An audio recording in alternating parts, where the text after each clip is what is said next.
شاید وہ یہ کہنا چاہ رہے ہیں کہ اللہ تعالیٰ بڑا غفور رحیم ہے، جو مرضی کر دے رہو بخشش ہو ہی جانی ہے. تو سر اگر یہ کسی کا کانسیپٹ ہے نا تو اس کو قرآن کی الف بے نہیں پتا. ڈاکٹر اسرار صاحب رحمہ اللہ تعالیٰ میرے استاد ہیں، میں نے ان سے بہت کچھ سیکھا ہے. اللہ تعالیٰ ان کو نیک کاموں کا اجر دے اور ان کی برائیوں سے درگزر فرمائے. یعنی وہ بیان القرآن آپ سنیں نا تو لگتا ہے کہ یار قرآن جس طرح نازل ہوا ہے وہ اس طرح پریزنٹ ہو رہا ہے. جس نے قرآن نہیں پڑھا نا وہ تو یہی سمجھتا ہے کہ شاید اللہ تعالیٰ کو ایک بوڑھی نانی اماں ہے جس نے یہ لوگ پیدا کیے ہیں اور ایک شغل ملا گیم ہے، اینڈ پہ ساروں کو ہی چھوڑ دے گا. جناب اگر یہ معاملہ ہوتا تو انبیاء اور کتابیں آتی. امام محمد غزالی نے کیمیائے سعادت میں لکھا ہے کہ جو علماء ممبروں پہ چڑھ کے لوگوں کو یہ بتا رہے ہیں نا کہ اللہ تعالیٰ بڑا غفور رحیم ہے اور وہ سب کو بخش دے گا چاہے جس طرح کی مرضی زندگی گزارو، وہ اصل میں یہ بتانا چاہ رہے ہیں کہ اللہ تعالیٰ کے پیغمبر جھوٹے تھے نعوذ باللہ، ان کے ساتھ جو کتابیں نازل ہوئیں، یہ اس میں جو وعیدیں آئی ہیں کہ جو نافرمان ہیں ان کو دوزخ میں جھونکا جائے گا، یہ سب کا سب جھوٹ ہے اور وہ یہ صحیح کہہ رہے ہیں. پھر امام غزالی کہتے ہیں ایسے علماء واجب القتل ہیں. میں آج کے کسی میٹھے میٹھے مبلغ کے اوپر قتل کا فتویٰ نہیں لگا رہا. امام غزالی کہہ رہے ہیں کہ جو اس قسم کی رحمت کی آیات سنا سنا کر ان کا غلط مفہوم بیان کر کے خدا سے دور کر رہے ہیں. یہ تو یہودیوں کا یہی تو عقیدہ تھا. سورۃ البقرہ میں آتا نا، وہ کہتے ہیں کہ ہمیں اللہ تعالیٰ چند دنوں کے لیے ڈالے گا دوزخ میں پھر نکال لے گا، ہم تو اللہ کے چہیتے ہیں. اللہ تعالیٰ ماتا تم نے کوئی عہد لیا ہوا ہے اللہ سے؟ سورہ بقرہ شروع میں اسی لیے ہے کہ تم سے ایک پہلے تم سے زیادہ لاڈلی امت تھی، اس حوالے سے کہ اس میں زیادہ پیغمبر آئے، 3 کتابیں نازل ہوئیں، توراۃ زبور انجیل. لیکن جب انہوں نے ہم سے روگردانی کی تو ہم نے دیکھو اسے ضربت علیہم الذلہ والمسکنہ، ان پہ ایسی ذلت اور مسکنت آج تک طاری ہے. تو سر یہ باتیں کرنا تھانے دار والا معاملہ نہیں. قرآن کا اسلوب بھی بڑا سخت ہے، اس میں کوئی شک نہیں. اور میں اکثر بتاتا ہوں 2011 کی بات ہے، ہمارے محلے میں یہ ایک مسجد یعنی لڑکیوں کا ایک مدرسہ ہے اہل حدیث کا. تو وہاں پہ ایک آنٹی ہیں جو ڈاکٹر فرحت ہاشمی کی کلاس فیلو ہیں، اسٹوڈنٹ نہیں کلاس فیلو ہیں. تو وہ رمضان میں دورہ قرآن کرواتی تھی. تو میں نے اپنی وائف کو کہا، اس وقت 3 بچے تھے ماشاءاللہ 4 ہیں، میں نے کہا میں بچے سنبھالتا ہوں، تم نہ رمضان میں پورا قرآن گو تھرو کرو. وہ صبح 9 سے لے کے 12 بجے تک ایک پارہ کور کرواتی تھی، پورے رمضان میں قرآن ختم. میں کہا تیری جدی پشتی کسی نے پورا قرآن نہیں ترجمے نال پڑھا ہونا اس طریقے نال، تو تے اللہ دی بندی پڑھ لے. اچھا جب وہ قرآن پڑھ کے مکمل ہو گیا کورس، میں نے اس کو کہا کہ تم نے کیا سیکھا؟ تو اس نے ایک جملے میں کنکلوڈ کیا. اس نے کہا جی مجھے جس خدا کا تعارف کروایا گیا تھا نا اس معاشرے کی طرف سے اور میرے ماں باپ کی طرف سے، وہ خدا کوئی اور ہے، اور جو خدا قرآن میں ہے نا وہ کوئی اور ہے. میں نے کہا کیا مطلب؟ اس نے کہا خدا تو بڑا ڈاڈا ہے. یہ تھانے دار اور یہ وہ اس طرح کے ٹرمز ریوائز کر رہے ہیں. آپ ذرا قرآن تو پڑھ کے دیکھیں. قیامت کے دن اللہ نے اپنا نام کیا رکھا ہوا ہے؟ للہ الواحد القہار. لمن الملک اليوم للہ الواحد القہار. آج کے دن کس کی بادشاہت ہے؟ اس اکیلے قہار کی جو سب پہ چھایا ہوا ہے. سورۃ المومن میں آتی ہے آیت، جسے سورہ غافر بھی کہتے ہیں. پھر صحیح بخاری میں حدیث ہے، نبی صلی اللہ علیہ وآلہ وسلم ایک چوراہے سے گزرے، کچھ اصحاب جو ہیں وہ ہنس رہے تھے. آپ رک گئے. آپ نے فرمایا جو کچھ میں جانتا ہوں نا تم جانتے ہوتے تو بہت کم ہنستے، زیادہ روتے. تو نبی علیہ السلام کا تو مبارک زندگی میں تو بڑی سنجیدگی ہے. اگر کوئی یہ سمجھتا ہے کہ بغاوت کی زندگی گزارے، اپنی مرضی کی زندگی، نہ، دنیا جو اللہ کی مرضی کی گزارے گا آخرت پھر وہ اس کی مرضی کی ہوگی. لیکن جو اپنی مرضی کی دنیا گزارے گا آخرت پھر اللہ کی مرضی کی ہوگی، یعنی دوزخ میں. وَلِعَوْذُ بِاللَّهِ تَعَالَى اللَّهُمَّ أَجِرْنَا مِنَ النَّارِ. یہ اتنا معاملہ آسان نہیں ہے. اللہ تعالیٰ سورہ حجر میں فرماتا ہے، اعوذ باللہ من الشیطان الرجیم، نبی عبادی انی انا الغفور الرحیم. اے نبی علیہ السلام میرے بندوں کو خبر دے دو کہ میں بڑا بخشنے والا مہربان ہوں. لیکن پھر ساتھ ہی فرمایا کہ ان کو یہ بھی بتا دو کہ میرا عذاب وہ بھی بہت سخت ہے. بیلنس کرو. باقی یہ ٹھیک ہے، بخاری مسلم کی حدیث ہے کہ نبی علیہ السلام نے فرمایا کہ اللہ تعالیٰ نے مخلوقات کی پیدائش سے پہلے اپنے پاس عرش پہ یہ عبارت لکھ لی تھی کہ میری رحمت میرے غضب پہ سبقت لے جانے والی ہے. لیکن کس معاملے میں؟ باغیوں کے لیے نہ، ان لوگوں کے لیے جو پوری ایفرٹ پٹ کریں پھر بھی ان سے معاملات سیدھے نہ ہو، اللہ کی طرف رجوع لائیں۔ قرآن میں کہیں یہ نہیں ہے کہ ڈٹ کے گناہ کرو، باغی بنے رہو میں توبہ قبول کروں گا۔ قرآن میں ہمیشہ آیا ہے کہ آپ غلطی کر بیٹھو، اللہ کی طرف رجوع لاؤ، اس کے بعد اپنی اصلاح کرو، اللہ تعالیٰ کو بخشنے والا مہربان پاؤ۔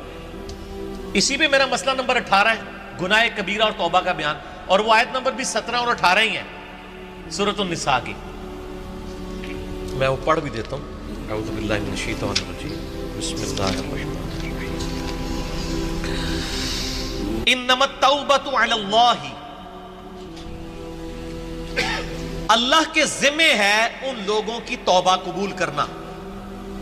کن لوگوں کی توبہ؟ للذین یعملون السوء بجہالۃ، جو گناہ کر بیٹھے جہالت میں، انجانے میں ان سے غلطی ہو جائے، گناہ ہو جائے، ثم یتوبون من قریب، اس کے بعد فوراً توبہ کر لے کہ یا اللہ غلطی ہو گئی، کو فجر کے بعد لیٹ اٹھا کہ یا اللہ معاف کر دے، کوشش تھی، الارم نہیں سن سکا، میں ابھی پڑھتا ہوں مجھے معاف کر دے، اس طرح کا۔ تو جو پڑھے ہی نہ، اوکے جی اللہ تعالیٰ نے کہا میں بڑا غفور رحیم ہوں۔ پورے قرآن میں میرا چیلنج ہے، طارق جمیل صاحب کو بھی میں ان کی بڑی عزت کرتا ہوں، بلکہ سب سے زیادہ میں نے ان کا دفاع کیا ہے جب ان کے خلاف ناسبیوں نے بھونکنا شروع کیا ہے۔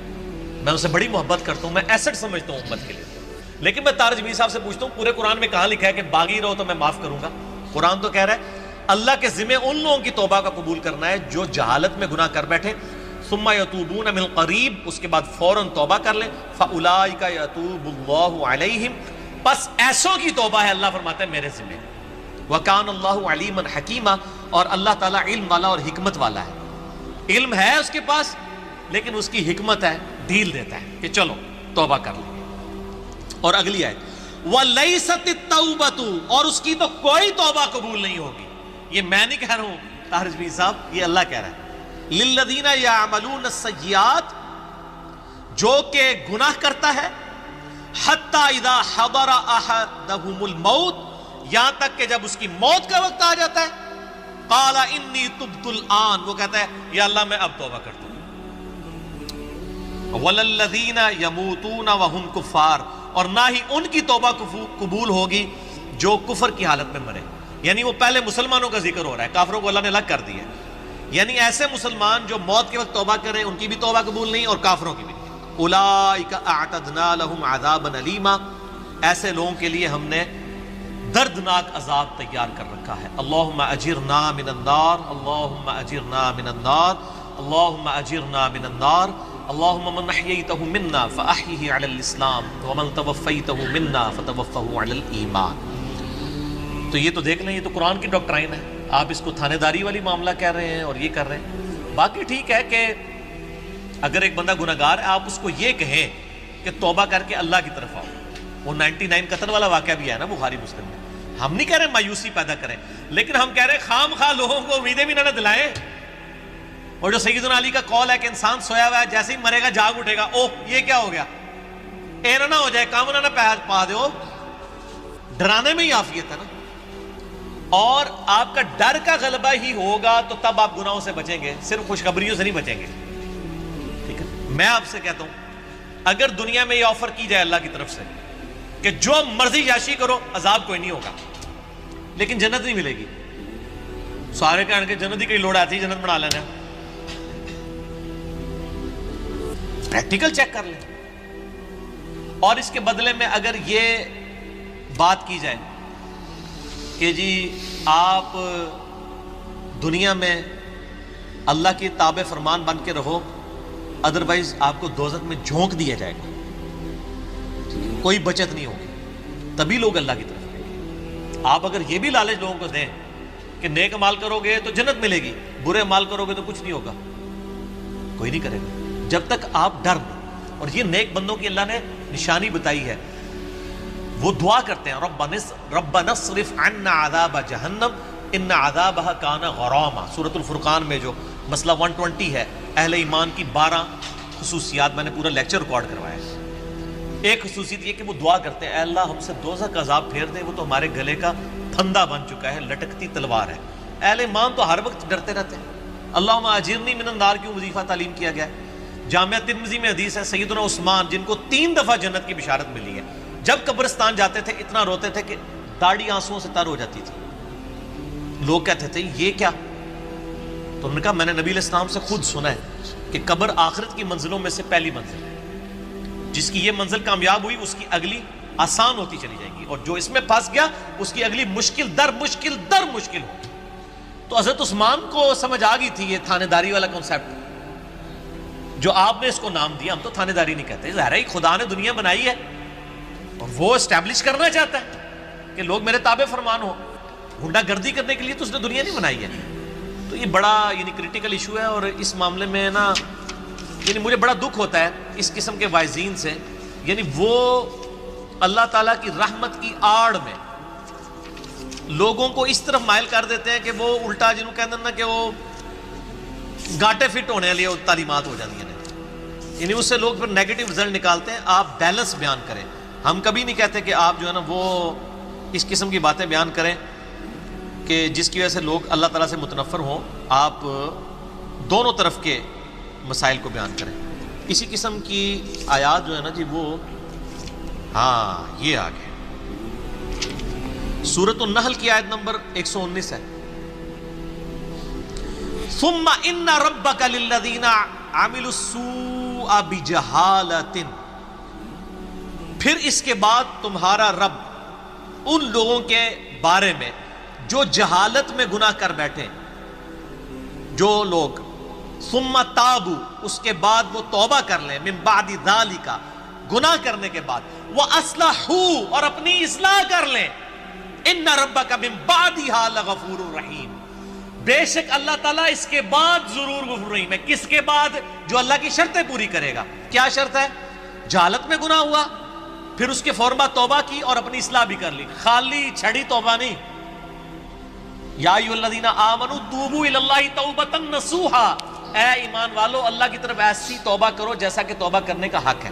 اب یہ ڈاکٹرائن کلیئر ہوگی، جو توبہ کرے وہ اصلاح کرے، ان ربک، بے شک تیرا رب، من بعدہا، اس کے بعد لغفور رحیم، ضرور بخشنے والا مہربان ہے۔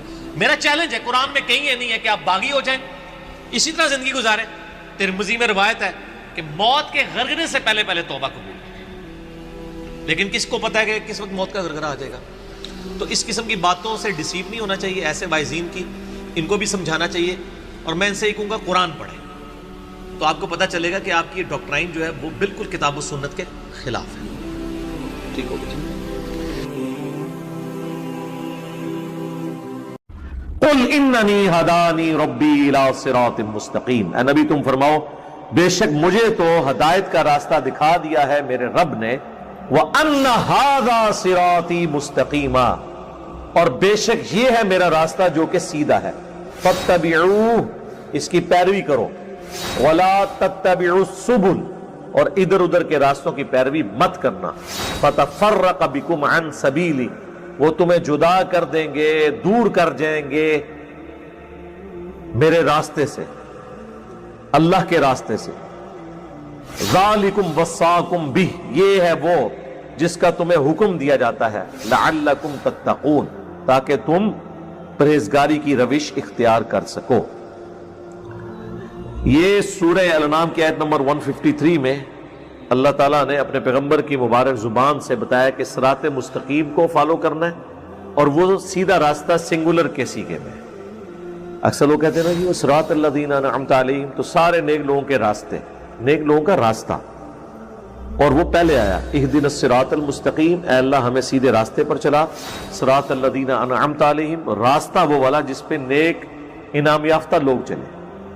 تو وہ راستہ پیغمبر کا ہوتا ہے، بزرگوں کا نہیں ہوتا۔ بزرگوں نے بھی، چاہے وہ اہل بیت ہوں، صحابہ ہوں، یا آپ کے بنائے ہوئے اولیاء یا اللہ کے بنائے ہوئے اولیاء، سب نے راستے پہ چلنا ہے، راستوں پہ نہیں کہ جی چاروں راستے ہیں، چاروں ہی حق کے اوپر ہیں، نہیں، راستہ ایک ہی حق پر ہے جو نبی علیہ السلام کا مبارک راستہ ہے۔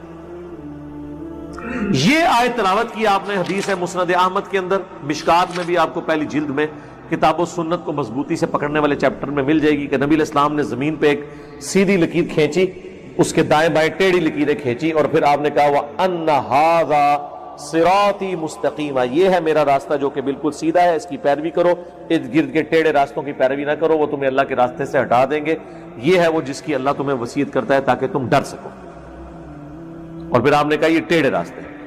اور سنن ابن ماجہ میں جامعہ ترمذی میں موجود ہے، نبی علیہ السلام نے 2 لکیریں اس طرف کھینچی اور 2 اس طرف، کنیاں ہو گیا 4۔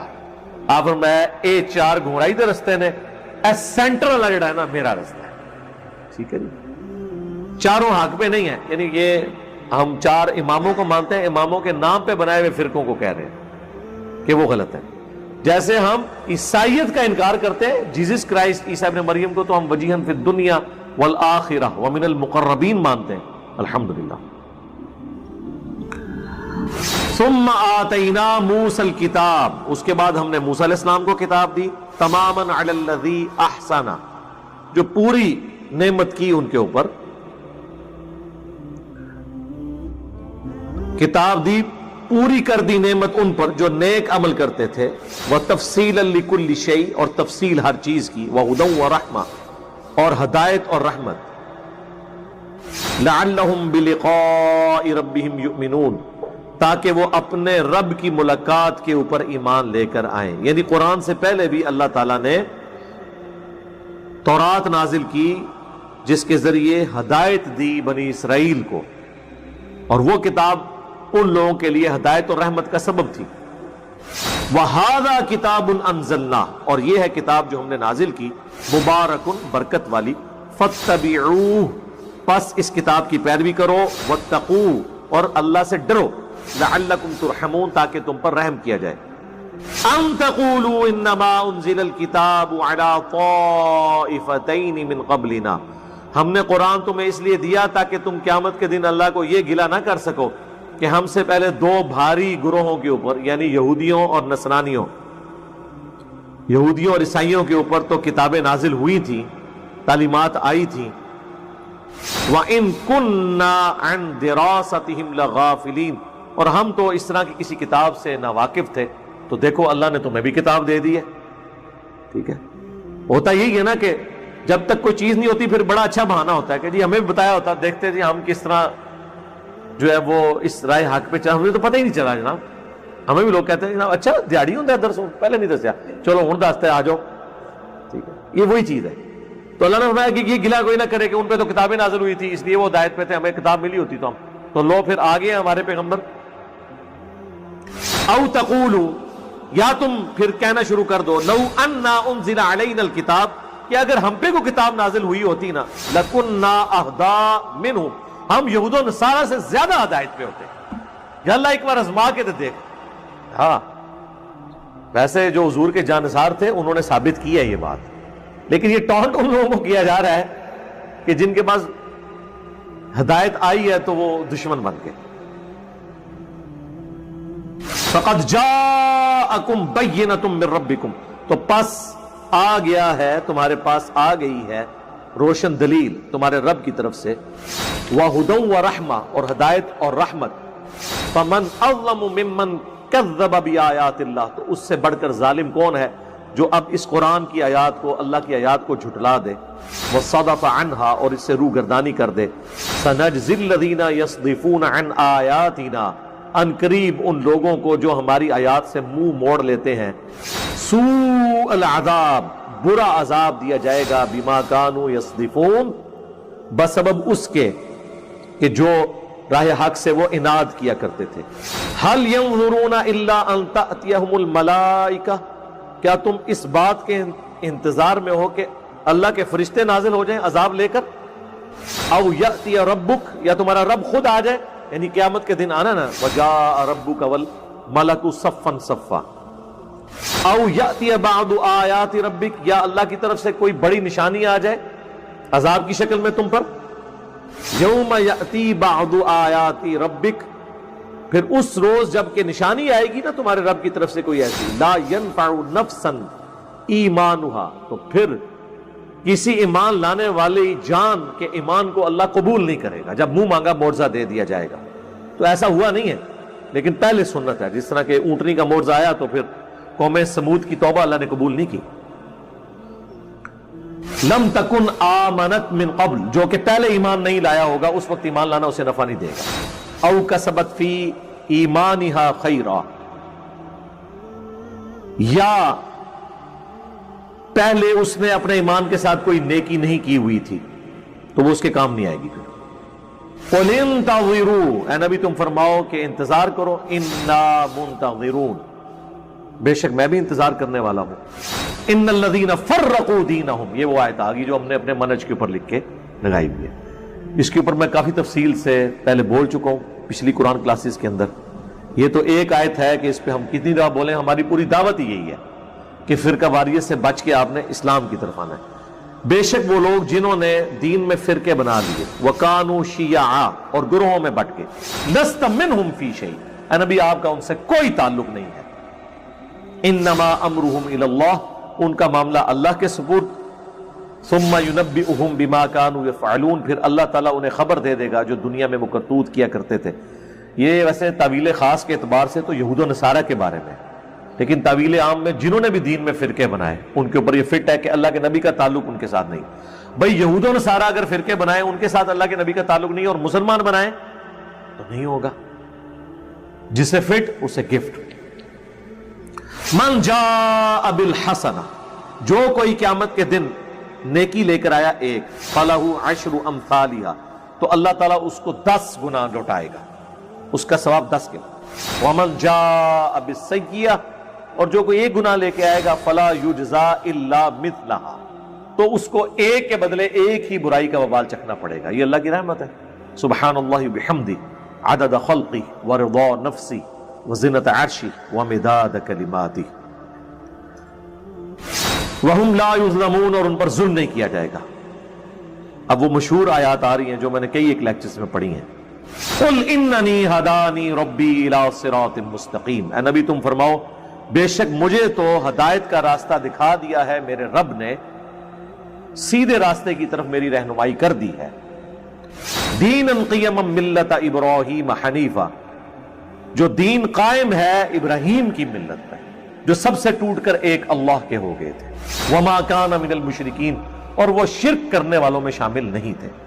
قل ان صلاتی، اے نبی فرما دیجئے بے شک میری نماز، ونسکی، اور میری قربانی، ومحیایا، اور میری زندگی، ومماتی، اور میری موت، للہ رب العالمین، سب کچھ اللہ کے لیے. یہ جناب رکت انگیز آیات ہیں، گھنٹوں بولا جا سکتا ہے، لیکن اس صورت کو کنکلوڈ کرتے ہیں لا شریک لہ، میں اس کے ساتھ کسی کو شریک نہیں ٹھہراتا، اس کا کوئی شریک نہیں ہے. وَبِذَلِكَ أُمِرْتُ، اور مجھے بھی اسی بات کا حکم ہوا ہے. وَأَنَا أَوَّلُ الْمُسْلِمِينَ، کہ سب سے پہلے میں اپنے آپ کو مسلم، سر تسلیم خم کرنے والا، تابع فرمان ڈکلیئر کروں. نبی علیہ السلام کے لیے آیا کہ آپ کے سب سے پہلا مسلم میں ہوں، سب سے پہلے میں اپنے رب کے سامنے سرنڈر کرتا ہوں. قُلْ أَغَيْرَ اللَّهِ أَبْغِي رَبًّا، اے نبی ان سے فرماؤ کہ کیا میں اللہ کے سوا کسی اور ہستی کو اپنا رب مان لوں؟ وَهُوَ رَبُّ كُلِّ شَيْءٍ، جبکہ وہ ہر چیز کا پالنے والا ہے. وَلَا تَكْسِبُ كُلُّ نَفْسٍ إِلَّا عَلَيْهَا، اور کوئی نہیں کماتا شخص مگر وہ اس کا ذمہ دار خود ہوتا ہے. یعنی جو کوئی دنیا میں کرتوت کرے گا بھگتنے اسی کو پڑیں گے، کوئی جان کسی کا بوجھ اٹھانے والی نہیں ہوگی. اور وہ آگے بات آ بھی گی ساتھ ہی اس کے ساتھ. وَلَا تَزِرُ وَازِرَةٌ وِزْرَ أُخْرَى، اور کوئی بوجھ اٹھانے والی کسی دوسرے کے گناہوں کا بوجھ نہیں اٹھائے گی. ثُمَّ إِلَىٰ رَبِّكُمْ، اس کے بعد لوٹ کر تمہیں جانا ہے، مرجعکم، اپنے رب کی طرف. فَيُنَبِّئُكُمْ بِمَا كُنْتُمْ فِيهِ تَخْتَلِفُونَ، تو وہ تمہیں بتا دے گا جو کچھ تم دنیا میں اختلاف کیا کرتے تھے. لیکن وہاں پتہ لگنے کا فائدہ نہیں ہے. اگر یہود و نصارہ کو، قادیانیوں کو مرنے کے بعد اللہ کے حضور پیش ہو کے پتہ چلا کہ یہ حق ہے اور یہ باطل، تو واپس نہیں وہ دنیا میں آ سکتے. وَإِذَا مَسَّ الْإِنسَانُ ضُرٌّ دَعَا رَبَّهُ مُنِيبًا إِلَيْهِ، اور جب انسان کو کوئی تکلیف پہنچتی ہے تو وہ اپنے رب کو پکارتا ہے بڑے رجوع کے ساتھ، بڑی لمبے ہاتھ اٹھا کے اللہ کی طرف متوجہ ہوتا ہے. ثُمَّ إِذَا خَوَّلَهُ نِعْمَةً مِّنْهُ، جب ہم اسے اپنی طرف سے نعمت عطا کر دیتے ہیں، نَسِيَ مَن كَانَ يَدْعُو إِلَيْهِ مِن قَبْلُ، تو وہ ایسا بھول جاتا ہے جیسا کہ اس نے کبھی ہمیں پکارا ہی نہیں تھا. یہی ہوتا ہے. یعنی دنیا میں لوگ اللہ کو پکارتے ہیں، اللہ تعالیٰ مصیبت پریشانی حل کر دیتا ہے، اس کے بعد وہ یا تو اور ہستیوں کی طرف اس تکلیف کے دور کرنے کو منسوخ کرنا شروع کر دیتے ہیں، یا وہ کہتے ہیں جی میری تو پلاننگ ہی بڑی چنگی تھی، دیکھو نا میں اس ٹائم بڑا منو سمجھ آ گئی سی کیا ہونا ہے تو میں کر لیا سی، تو انہوں اللہ کا بندہ جنی مرضی سمجھ آ جائے۔ اللہ کے سامنے تو اتنے فیکٹرز ہیں کہ کسی بھی انسان کو کسی بھی وقت وہ آنے واحد میں ہیرو سے زیرو اور زیرو سے ہیرو کر دے، اس کے لیے کوئی مسئلہ ہے؟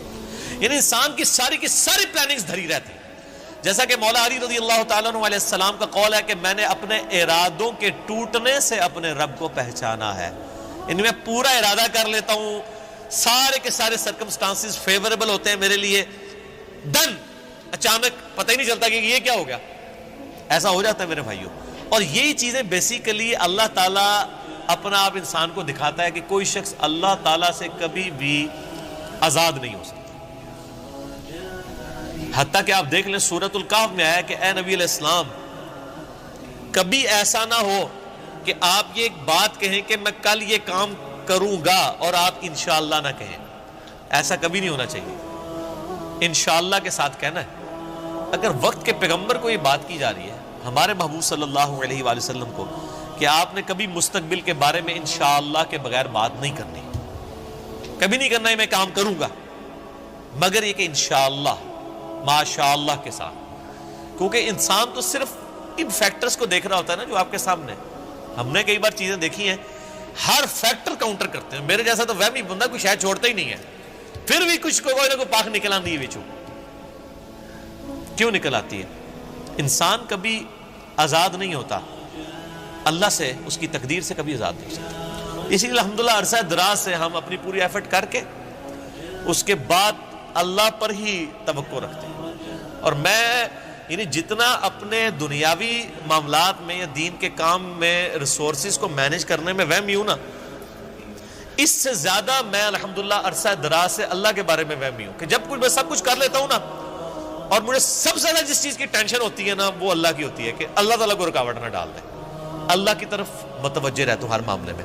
اور اس کا میں نے پھر پازیٹیو رزلٹ دیکھا ہے کہ میرے بگڑے ہوئے کام جس میں نے کئی چیزیں اوور لک کی بھی ہوتی ہیں، وہ پھر اللہ نے سنبھالی ہوتی ہیں، وہ خود بخود ریزالو ہونی شروع ہو جاتی ہیں، پتہ ہی نہیں چلتا کہ کہاں سے اللہ تعالیٰ معاملات کو سیدھا کرتا ہے۔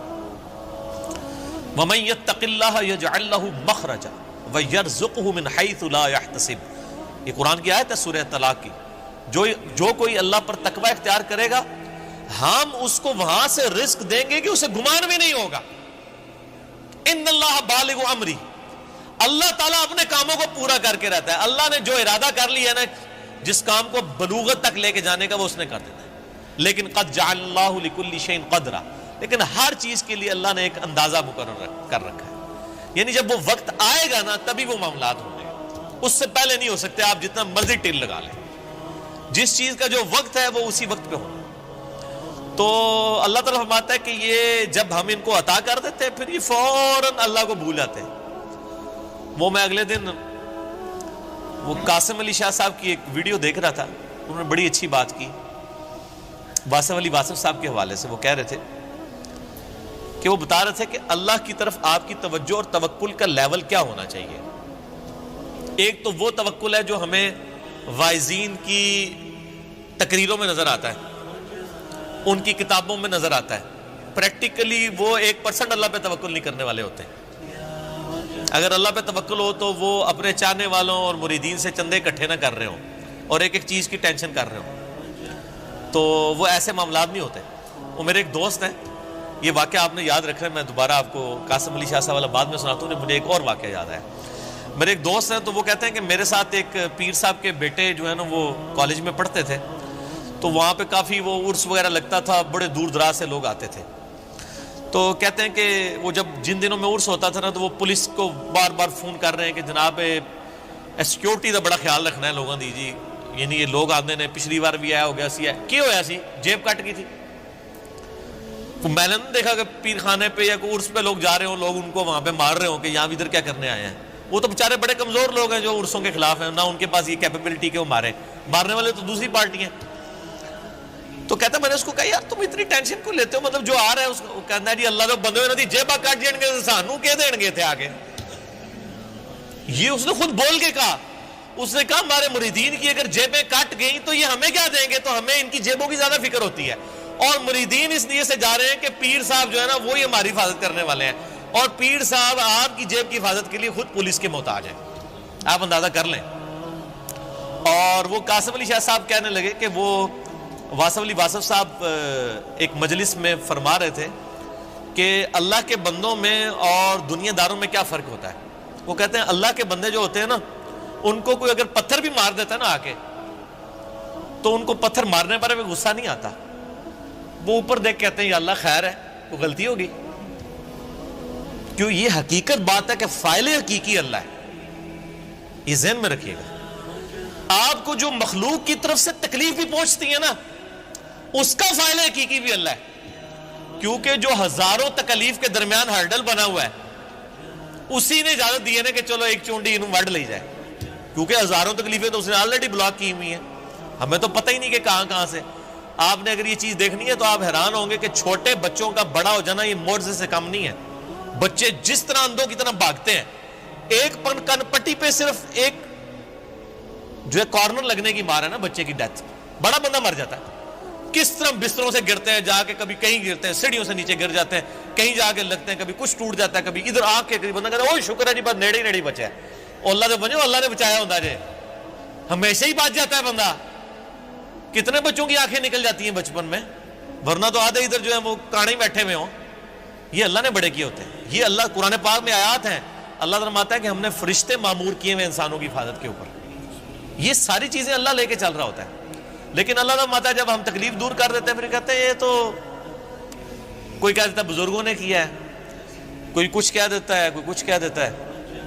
وہ ایک مجھے لطیفہ یاد آ گیا، وہ ایک بندہ جو ہے وہ سمندری طوفان میں پھنس جاتا ہے، اور جب وہ ڈوبنے لگتا ہے تو کہتا ہے یا اللہ منو بچا لے، میں دیکھ دیا گا تیرے نا دی، ٹھیک ہے جی، تو وہ اللہ تعالیٰ بچا لیتا ہے۔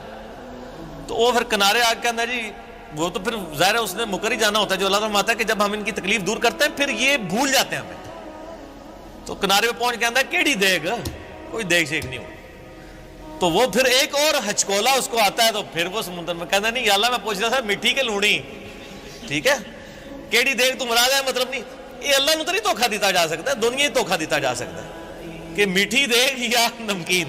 تو یہ وہی چیز ہے، اللہ تعالیٰ فرماتا ہے کہ یہ جب ہم ان کی تکلیف دور کرتے ہیں تو اس طرح بھول جاتے ہیں کہ جیسا کہ ہمیں کبھی پکارا ہی نہیں تھا۔